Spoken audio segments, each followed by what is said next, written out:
नमस्कार दोस्तों, आज हम बात करने वाले हैं कॉन्स्टिट्यूशनल मोरालिटी के बारे में। अब कॉन्स्टिट्यूशनल मोरालिटी का मतलब क्या है? इसका सिंपल मतलब ये है कि जो कोर प्रिंसिपल्स होते हैं, ठीक है, या जो थीम होती है, बेसिक स्पिरिट जो है संविधान की, ठीक है, उसको बोलते हैं कॉन्स्टिट्यूशनल मोरालिटी। जैसे हर इंसान की अपनी एक मोरल्स होते हैं कि यार ये चीज़ करूँगा और ये चीज़ नहीं करूँगा, है ना। हर इंसान के अंदर होता है कि भाई ये चीज़ मेरे लिए सही है ना, और ये चीज़ गलत है। फॉर एग्जांपल किसी के लिए होता है कि शराब पीना सही है, किसी के लिए होता है शराब पीना गलत है, ठीक है। तो वो अपनी अपनी मोरालिटी डिफाइंड होती है। ऐसे ही कॉन्स्टिट्यूशन की, हर कॉन्स्टिट्यूशन की एक जो मोरालिटी होती है वो होती है, ठीक है। फॉर एग्जांपल भारत के संविधान में क्या क्या है, क्या क्या मोरालिटी है उसके अंदर, क्या क्या मतलब मोरल्स कन्वे करता है हम तक। पहला है जस्टिस, लिबर्टी, इक्वालिटी, फ्रेटर्निटी। कहाँ देखा है अपन ने? प्रियम्बल में देखा है, ठीक है, कि इन इन चीज़ों को पाने के लिए हमारा कॉन्स्टिट्यूशन स्ट्राइव करता है, ठीक है। अब इसका ओरिजिन देख लेते हैं कहाँ से हुआ। भले ही सोसाइटी अलग तरीके से चल रही हो, एक बात याद रखना, भले ही सोसाइटी अलग तरीके से चल रही हो, सोसाइटी में उस चीज़ को सही नहीं माना जा रहा हो, लेकिन संविधान के हिसाब से अगर वो सही है तो फिर वो सही है, ठीक है। फॉर एग्जाम्पल आर्टिकल 14, ठीक है, वो क्या कहता है? राइट टू इक्वालिटी होनी चाहिए, ठीक है, समझ गए अपन, राइट टू इक्वालिटी होनी चाहिए। लेकिन कुछ समय पहले तक ट्रांसजेंडर्स के लिए इक्वालिटी नहीं थी, वो मैरी नहीं कर सकते थे, है ना, और वो सेक्सुअली अपने आप को रिप्रेजेंट नहीं कर पाते थे, तो ये सारी चीज़ें थी। बाद में क्या हुआ, केस गए सुप्रीम कोर्ट के अंदर, ठीक है। तो जब वो वहाँ पर केस गए तो सुप्रीम कोर्ट ने कहा कि नहीं भाई, आर्टिकल 14 के तहत तो इन लोगों को सब चीज़ें मिलनी चाहिए। तो एक कॉन्स्टिट्यूशनल मोरालिटी के बेस पर ही तो बताया उन्होंने, ठीक है। वही चीज़ है, ओरिजिन देख लेते हैं आप कि जॉर्ज ग्रोथ थे, ठीक है, 19th सेंचुरी ब्रिटिश हिस्टोरियन थे, ठीक है। इन्होंने पहली बार यूज़ किया था ये टर्म, ठीक है, वाइल डिस्कसिंग एथीनियन डेमोक्रेसी। अब एथीनियन डेमोक्रेसी क्या है? सिंपल, एथेंस जो जगह है ना, वहाँ की डेमोक्रेसी को सेटअप करने में जो जो बात वो बोल रहे थे, तभी उन्होंने कॉन्स्टिट्यूशनल मोरालिटी का शब्द जो है इंट्रोड्यूस किया, ठीक है। फिर बी आर अम्बेडकर साहब थे, ठीक है, उन्होंने क्या किया, उस कॉन्स्टिट्यूशनल मोरालिटी के शब्द को, उस कॉन्स्टिट्यूशनल मोरालिटी के पूरे कॉन्सेप्ट को, उसको क्या किया, यहाँ कॉन्स्टिट्यूएंट असेंबली की डिबेट्स में इंट्रोड्यूस कर दिया, ठीक है, कि भाई यहाँ भारत में भी ऐसी ऐसी चीज़ें होनी चाहिए। और कहा कि भाई जो सोसाइटल मोरालिटी है ना, जो सोसाइटी में चीज़ें चली आ रही है, जो सोसाइटी के हिसाब से मोरल है, मतलब सही है गलत है, ठीक है, वो कॉन्स्टिट्यूशनल मोरालिटी में यील्ड होनी चाहिए। मतलब एक बेस होना चाहिए सोसाइटल नॉर्म्स का, सोसाइटल मोरालिटी का। सोसाइटी में मोरालिटी कैसे आती है? ट्रेडिशन से आती है, रिलीजियसनेस से आती है ना। कुछ रिलीजन में अलग अलग तरीके के, हमारे रिलीजन्स में नॉर्म्स हैं, हर एक रिलीजन को बोल रहा हूँ, ठीक है, उनमें नॉर्म्स हैं, तो उससे भी मोरालिटी आती है। सब कोई बेसिकली तो यही बोलता है ना कि ह्यूमैनिटी प्रमोट करो, कि लड़ाई झगड़ा ना करो, ऐसी ये सारी चीज़ें किस में यील्ड होनी चाहिए? कॉन्स्टिट्यूशनल मोरालिटी में यील्ड होनी चाहिए, ठीक है। समझ गए? समझ गए। इसका एक इसकी कुछ की डायमेंशन है, वो देख लेते हैं। 5 है टोटल, ठीक है, और भी हो सकते हैं, लेकिन मेजॉरिटी जो होते हैं वो 5 होते हैं कॉन्स्टिट्यूशनल मोरालिटी के। मतलब कह सकते हैं कि पिलर्स हैं, ठीक है, ये 5 पिलर्स हैं जो कॉन्स्टिट्यूशनल मोरालिटी को मटेरियलाइज करते हैं। पहला है रूल ऑफ लॉ। सही बात है, रूल ऑफ लॉ होना चाहिए, मतलब लॉ का ही रूल रहेगा, किसी एक इंसान का रूल नहीं है, यहाँ पर लॉ का रूल है, ठीक है। सुप्रीमेसी ऑफ द कॉन्स्टिट्यूशन है, और इक्वलिटी बिफोर द लॉ है, लॉ के आगे सभी लोग बराबर हैं, और संविधान ही सुप्रीम है। ऐसा कोई इंसान नहीं है जो संविधान से ऊपर हो जाए, ठीक है, भले ही वो गवर्नमेंट अथॉरिटी ही क्यों ना हो, भले ही वो पीएम हो, सीएम हो, प्रेसिडेंट हो, कोई भी हो, कोई भी, ठीक है, चाहे जज ही क्यों ना हो, कोई भी संविधान से ऊपर नहीं हो जाएगा, ठीक है। समझ गए बात को।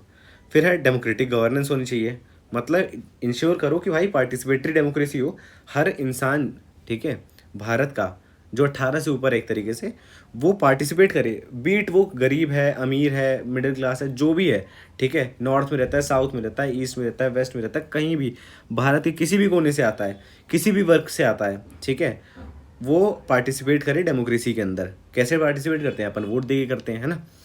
अकाउंटेबिलिटी होनी चाहिए, ट्रांसपेरेंसी होनी चाहिए, यही सब चीज़ें रहती हैं डेमोक्रेटिक गवर्नेंस में, ठीक है। जब तक लोगों को पता नहीं रहेगा कि सरकार कर क्या रही है, इसीलिए तो प्रेस रिलीज करती है सरकार, इसीलिए ज़रूरी होता है सरकार, इसीलिए देखते हो जो पार्लियामेंट में जितनी भी प्रोसीडिंग वगैरह सब चलती रहती है, तो वो टीवी पर दिखाई जाती है कि भाई हम लोगों के लिए ट्रांसपेरेंसी रहे, हम लोग को पता रहे कि भाई चल क्या रहा है, किस बारे में ये लोग बात कर रहे हैं, कौन सा नया टॉपिक इन लोगों ने उठाया या नहीं उठाया है ना। क्या ये लोग हमारे टॉपिक्स पर डिबेट कर रहे हैं या फिर सिर्फ मज़े करके आ जा रहे हैं, है ना। तो वहाँ ये सारी चीज़ें पता चलती है। और तीसरा है फंडामेंटल राइट्स प्रोटेक्शन, कि भाई इंडिविजुअल के राइट को तो प्रोटेक्ट करो, है ना, अगेंस्ट किसके, आर्बिट्ररी स्टेट एक्शंस के, बस। और क्या चीज़, ऐसा भी ना हो कि कोई मेजॉरिटी में जो लोग हैं वो माइनॉरिटी को तंग करने लगे, है ना, समझ गए, या फिर कोई इंडिविजुअल दूसरे इंडिविजुअल को तंग ना करने लगे। तो ये सब फंडामेंटल राइट का प्रोटेक्शन होना चाहिए। सोशल जस्टिस एंड इक्वालिटी होनी चाहिए, सही बात है। इसमें क्या होता है कि पता ही है, सोशल जस्टिस और इक्वालिटी, फॉर एग्जांपल एलजीबीटी वाले राइट्स जो है ना, वुमेंस राइट हो गए, कास्ट बेस पे जो चीज़ें होती रहती हैं, तो सोशल जस्टिस बना रहे। ऐसा ना लगे किसी को कि भाई मैं इस वर्ग से आता हूँ इसलिए मेरे को जस्टिस नहीं मिलेगा। इसीलिए नालसा वगैरह भी लाया गया कि भाई भले आप पुअर हो, भले आप इस स्पेशल वर्ग से आते हो, भले आप वल्नरेबल सेक्शंस में आते हो, लेकिन आपको जस्टिस का अधिकार है तो है, आपके लिए फ्री में लॉयर कराया जाएगा। ठीक है। फिर है जुडिशियल इंटेग्रिटी एंड इंडिपेंडेंस, ये तो समझ ही आ रहा है कि कोर्ट्स को इम्पार्शियल रहना होता है और एक्ट करना होता है as a guardian of constitutional values.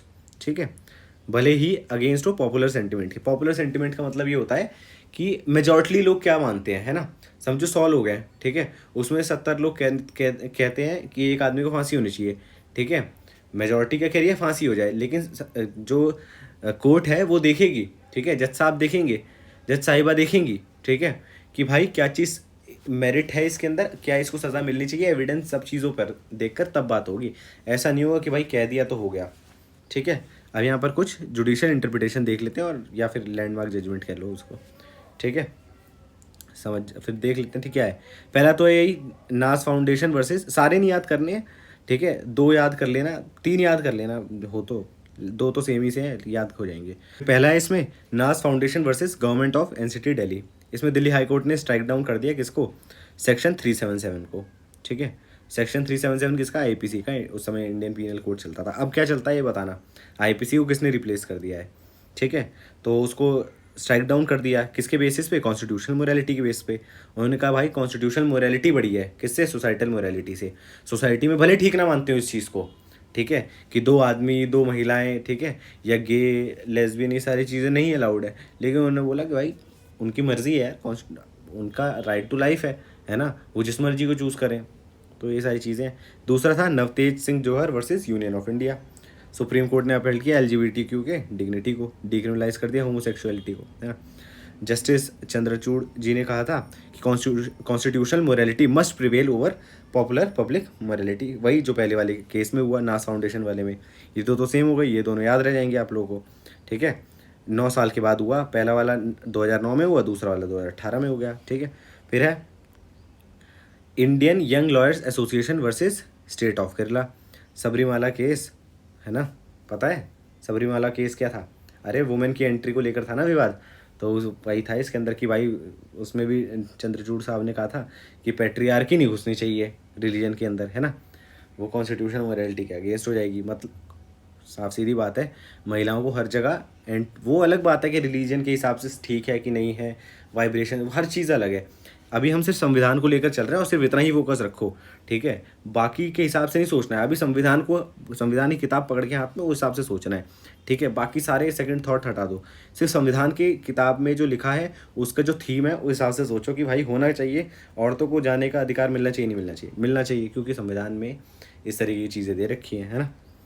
फिर Joseph shine versus Union of India है, इसमें एडल्ट्री को डीक्रिमिनलाइज कर दिया गया।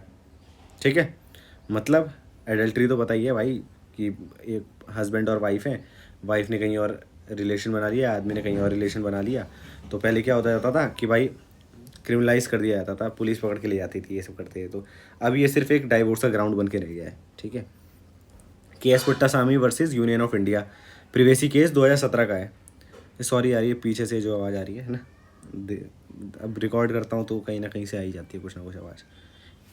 ठीक है, तो case Puttaswamy versus Union of India privacy case है 2017 का।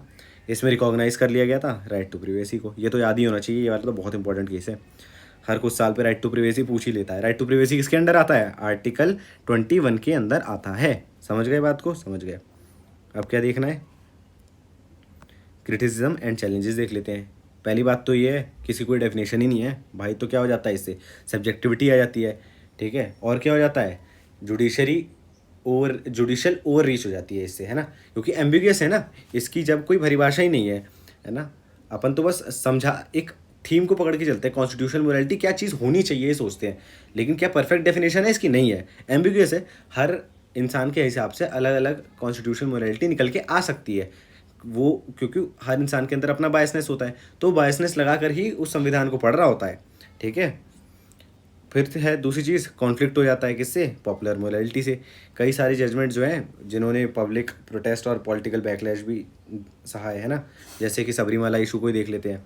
तीसरा है इम्प्लीमेंटेशन चैलेंजेस हो जाते हैं कई बारी, भाई इन्होंने तो जजमेंट पास कर दी, लेकिन इम्प्लीमेंट कौन करेगा, एग्जीक्यूटिव, तो उसको इम्प्लीमेंट कराना मुश्किल हो जाता है।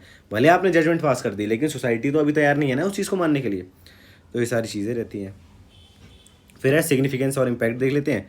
पहला है ट्रांसफॉर्मेटिव कॉन्स्टिट्यूशनलिज्म हो जाता है, मतलब प्रोग्रेसिव सोशल रिफॉर्म होने लगते हैं, है ना, हम धीरे धीरे आगे बढ़ रहे हैं, हम धीरे धीरे इसको और मॉडर्नाइज कर रहे हैं।